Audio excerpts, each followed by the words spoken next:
大家好，我是小慧，欢迎您来到我的频道，也非常感谢您百忙之中收看我的视频。今天给大家分享的是，每年30余万人因跌倒致死，4大指南建议这样做预防老人跌倒。走路不小心跌倒，对于蹒跚学步的孩子来说，这是必经之路。每跌倒一次，每爬起来一次，就离学会走路更进一步。可是走路不小心跌倒，对于老人来说，跌倒常常是致命性的。刘爷爷去世前就发生了一次跌倒，导致骨折，这可能是刘爷爷健康状况恶化的重要原因。在65岁以上老年人的死亡原因中，跌倒致死排第一。跌倒是我国伤害死亡的第4位原因。每年大约有 30% 的65岁以上老人发生跌倒，每年有30余万人因跌倒致死。随着年龄的增长，身体各个机能都会下降，腿脚不像年轻时那么利索。一不小心跌倒，最严重的后果就是骨折。跌倒后最常见的就是髋骨骨折，同时也是最凶险的。髋骨骨折也被称为是人生的最后一次骨折。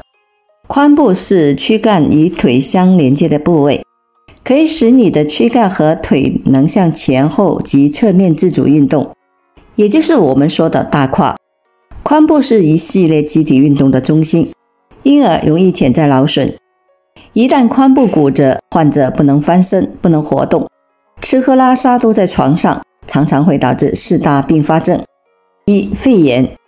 老人长期卧床，呼吸动度减弱，不能或者不愿咳嗽咳痰，痰液不易排出，最容易发生肺部感染。一旦肺部感染，老年人的抵抗力弱，又不能下地，对抗生素敏感性差，感染不容易控制，最终因感染加重呼吸衰竭导致死亡。2. 尿路感染。因为老人长期卧床，吃喝拉撒都在床上，个人卫生较差，容易并发尿路感染。3. 褥疮。骨折后长期卧床，如果没有气垫床，不能翻身拍背，很容易出现褥疮，感染后也是致命性的。4. 血栓形成，引发肺栓塞等。长期卧床，血流缓慢，容易出现下肢静脉血栓形成，血栓脱落后容易发生肺栓塞，也就是肺部大血管堵塞，是致命性疾病。老年髋部骨折后1年的病死率为 26% 至 29%，2年的病死率高达 38%， 原因就是髋关节骨折的并发症。4大指南告诉我们如何预防老人跌倒。1. 我国指南。老年人可以通过平衡型运动或者是柔韧性运动，提高个人抵抗身体内外力量的能力，改善运动能力，可预防跌倒和外伤。具体的运动可以采用太极拳、瑜伽、走路、慢跑、游泳等。2. 世界卫生组织指南。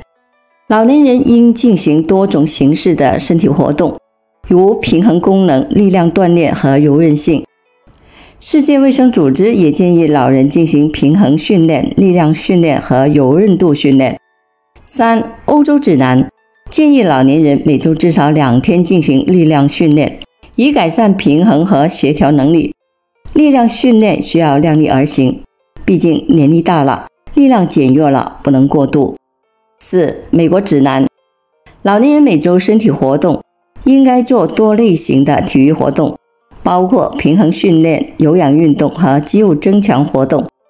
各大指南的推荐基本一致，都是建议老人要坚持一定量的运动，且运动包括有氧运动和肌肉训练，以及平衡性、柔韧性等等。当然，每位老人的基础情况不一样，所以具体建议因人而异。具体的运动形式和运动强度以及运动的时间更应该因人而异。最容易跌倒的6个时刻。起床时。清晨是心血管疾病高发时段，血压、血糖等指标不稳定，易令人产生头晕、眼花、胸闷等症状。建议睁眼后先在床上躺30秒，然后慢慢坐起来等30秒后，再将两腿放在地上，站立30秒后再行走，这样可以防止脑缺血引起的摔倒。接电话时，很多老人一听到电话铃响或者是震动，都会条件反射性的紧张，急着去接听，忽略了肢体动作的协调性。建议听电话时不要着急接听，要慢起、慢站、慢走。洗澡时，老年人身体弱，平衡力差，尤其是患有心脏病、高血压。如果浴室狭小，地面湿滑，温度过高，就很容易摔倒。建议一、洗澡不宜超过15分钟，浴室门不要反锁。二、可以带个防滑小板凳，坐着洗既省体力，又不容易担心摔倒。三、浴室地面采用防滑瓷砖，并铺放防滑垫。起夜时血压变化造成脑供血不足，容易造成短时间的头晕。夜间的光线昏暗，老人视力差，极易摔倒。建议床头放置夜灯，将房间过道的杂物清除。卫生间放个防滑垫和扶手。腿脚不便的老人，企业尽量叫醒家人陪同。乘扶梯时，老年人肢体不够协调，乘扶梯时掌握不好节奏，很容易摔倒。建议乘扶梯要抓紧扶手，双脚左右分开站立，保持身体重心稳定，尽量的选择乘直梯。等车时，长时间的站立排队，老人容易体力不支，加上公交车不稳定的移动，人群拥挤，建议外出最好随身拿一根带板凳的折凳拐杖。等候时不要一直站着或者是坐着，可在原地多活动关节。常做以下3种训练，能有效的预防摔倒。由国家卫生健康委疾病预防控制局、中国疾病预防控制中心慢性病共同向老年朋友推荐的2种简单而且无器械即可锻炼平衡功能和下肢肌肉力量的小招式，经常练习能够有效的预防摔倒。一、抬腿运动，锻炼下肢肌肉力量。做要领：站立位手扶墙面或者是椅背，一侧腿支撑，另一侧腿向不同的方向抬起，维持10秒。